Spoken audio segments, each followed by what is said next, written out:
Vas de Màgia no és una altra cosa que una aplicació per mòbil que té tres potes. Una pota basada en la promoció econòmica, en el fet de promocionar els nostres establiments. Té la pota del turisme, però sostenible, perquè les coses s'han de fer a peu.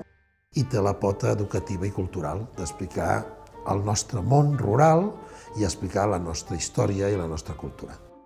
Vas de Màgia s'estructura en 7 itineraris que transcorren per als 7 pobles de la vall.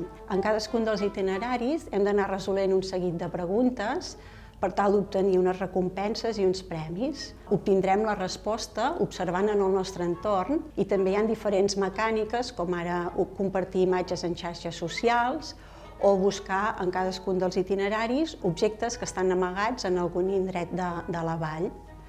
Cadascun dels itineraris està guiat per un personatge màgic, que és el que ens anirà donant les pistes per tal de poder resoldre els diferents enigmes que se'ns plantegen. L'aplicació s'adreça fonamentalment a 2 tipus de públic. D'una banda és el públic generalista, que vol conèixer la vall, que normalment acostuma a venir en família, i d'altra banda és un públic escolar. És una aplicació que intenta explicar el nostre món, el nostre municipi, des de moltes vessants, perquè un municipi són moltes coses.